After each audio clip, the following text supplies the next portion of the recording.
Oke, kita kembali lagi untuk melanjutkan video yang sebelumnya.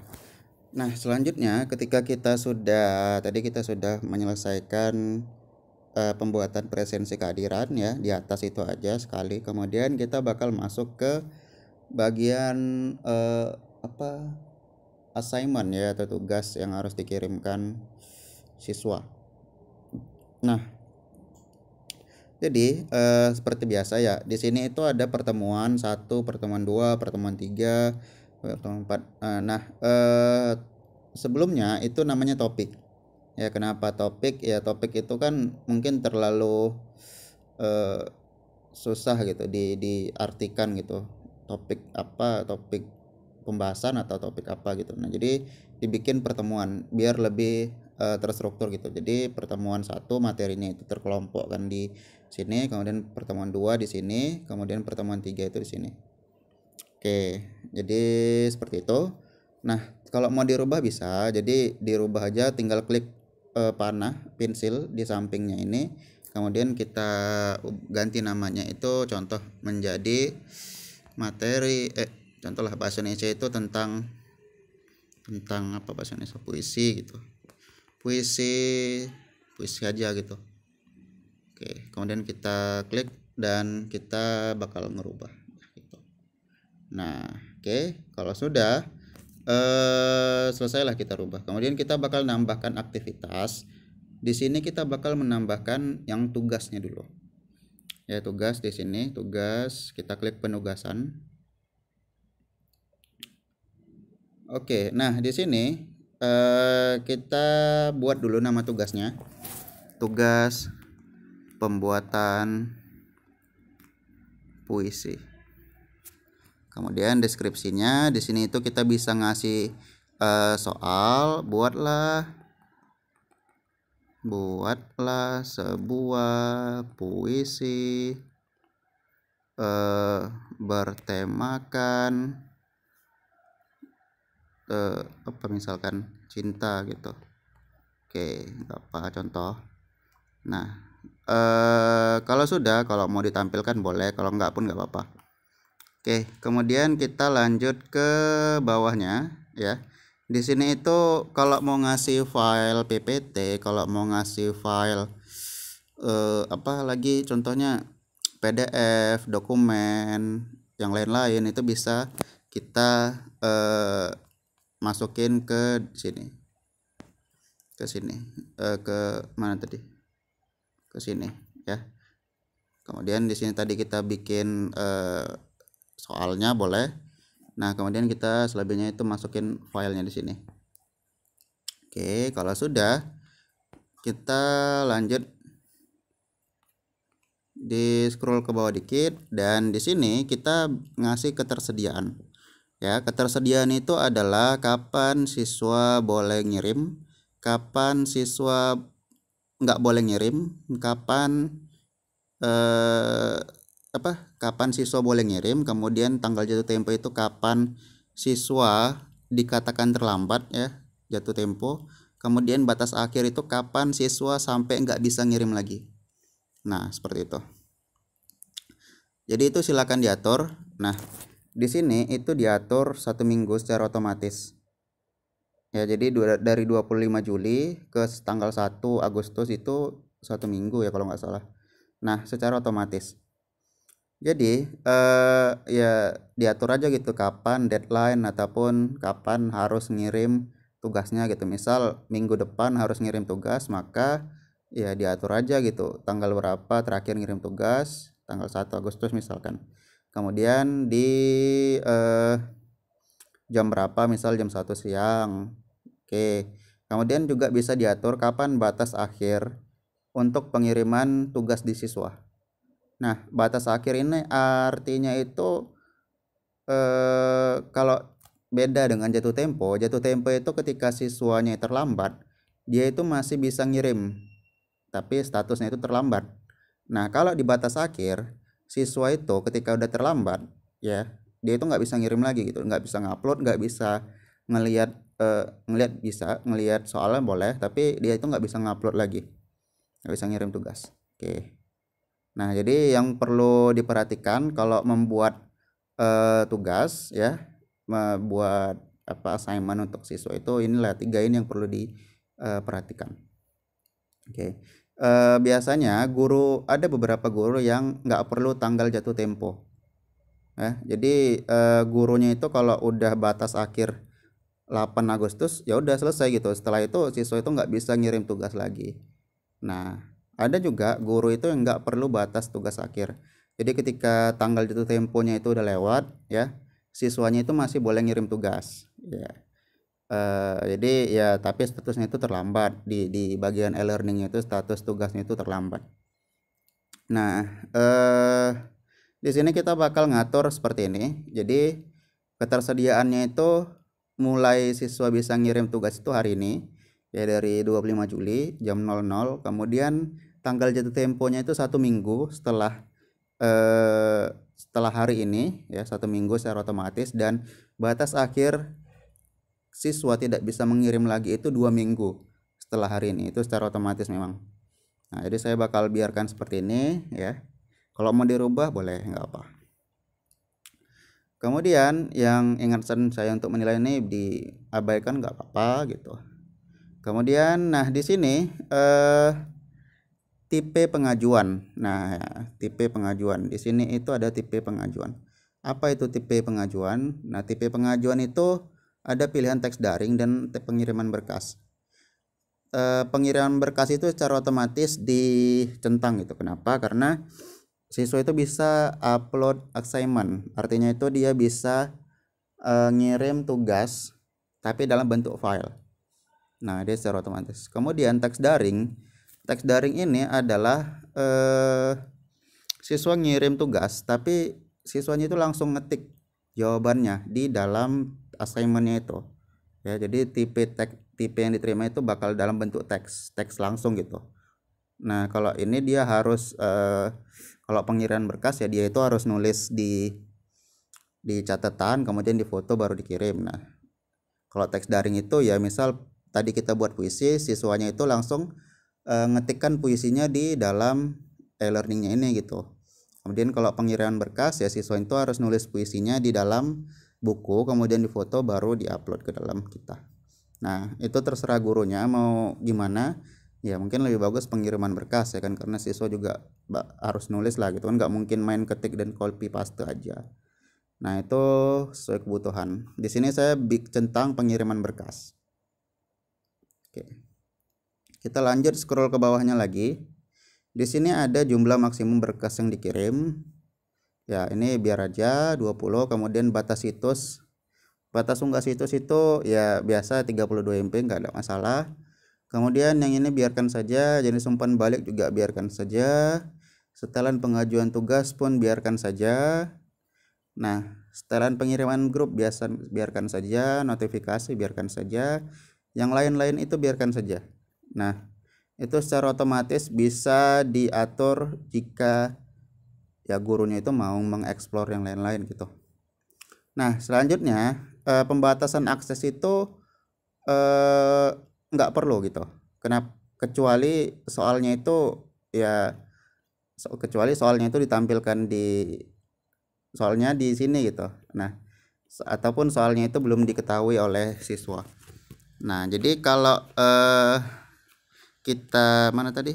Ntar ya, kita kecilkan dulu yang lain.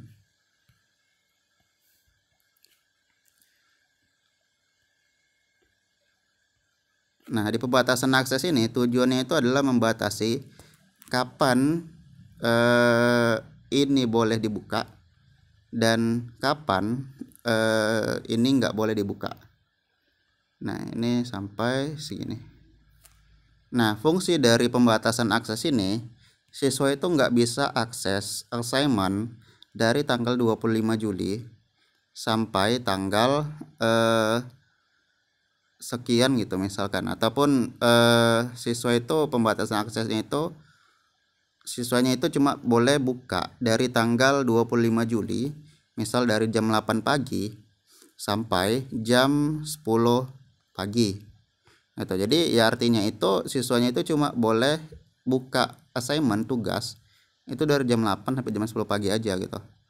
Nah, itu iya nggak ada masalah gitu. Tapi kalau kita ngatur ini ketersediaannya itu sampai 1 minggu, maka ini tuh bakal sayang gitu. Kecuali kita ngirim tugas. Jadi untuk ini itu lebih baik tidak usah ya. Kita tidak usah ngasih pembatasan akses.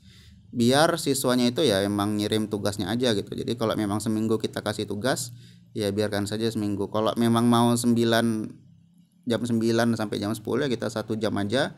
Di sini juga kita atur kapan jatuh temponya, kapan jatuh akhir. Baru kita atur pembatasan akses itu nggak usah. Jadi di sini aja kita atur. Ya, jadi ketika udah jatuh tempo dan batas akhir, ya misal jam 8 sampai jam 9 sampai jam 10 pagi tadi. Jam 10 pagi. Nah, jadi kalau udah batas akhir ini di tanggal 25 bulan Juli jam 10 pagi, siswa itu udah nggak bisa ngirim lagi, memang udah selesai. Jadi kita ngaturnya di sini aja di bagian ketersediaan. Itu ya. Oke, kita lanjut ke bawah lagi. Di sini ada penyelesaian aktivitas, kemudian tag kompetensi itu udah abaikan aja. Jadi yang perlu kita atur adalah kita balik ke atas, tugas, nama tugas, kemudian ya kalau mau di sini buat soal boleh soal. Kemudian di sini itu kita upload file kalau ada. Kemudian di sini ketersediaan itu kita atur kapan siswa boleh ngirim, kapan batas jatuh tempo, dan kapan batas siswa terakhir boleh ngirim. Selebih dari itu dia nggak bisa ngirim file apalagi. Oke, kemudian tipe pengajuannya itu sesuai kebutuhan. Kalau teks daring, siswa itu bakal langsung ngetik di e-learning. Kalau pengiriman berkas, siswa harus nulis dulu di buku, baru foto, baru kirim, seperti itu. Nah, kalau sudah sesuai seperti ini semua, maka kita klik simpan dan tampilkan. Terlalu ada yang kurang kayaknya. Oh ya, jadi ini ada yang salah tadi, tanggal batas akhir tidak boleh lebih awal dari batas jatuh tempo. Nah, jatuh temponya itu kita buat aja juga di bulan ini, tanggal 25 nih ya. Oke, kalau sudah dari jam 10 aja. Saya sama. Oke. Simpan dan tampilkan. Oke, nah di sini itu sudah selesai. Kita buat satu assignment. Nah, di sini itu ada waktu tersisanya, kemudian di sini ada soalnya, kemudian di sini peserta yang udah ngirim berapa, kemudian jadi siswanya itu ada berapa gitu. Di sini dibuka dan jatuh temponya kapan. Oke, kita guru itu bisa ngelihat submission dari siswa. Ketika siswa udah ada yang ngirim tugas, jadi kita dari halaman utamanya ini kan, dengan kita udah buat nih assignment di sini. Nah, kita klik ini untuk masuk ke dalam tugasnya. Kemudian kalau mau kita lihat kiriman tugas dari siswa, tinggal klik lihat semua ajuan. Nah, di sini itu ada semua ajuan, kita geser ya ke samping. Sini ada semua status siswa yang udah mengajukan dan yang belum mengajukan. Nah, di sini itu kita bisa lihat si atas nama Al-Azid Khanfar itu belum ngirim tugas. Nah, oke. Nanti kalau udah dia bakal ada hijau dia. Kalau dia terlambat dia bakal berwarna merah. Oke, di sini juga guru itu bisa guru itu bisa ngasih nilai siswa gitu. Jadi tergantung gurunya gitu mau menilai dari sini atau dari manual di buku.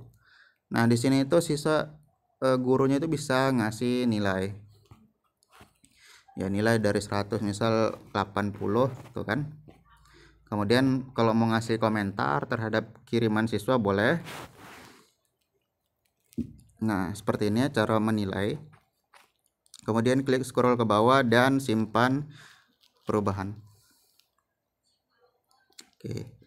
Scroll ke bawah lagi, simpan dan tampilkan selanjutnya. Dia bakal ke siswa-siswa yang berikutnya.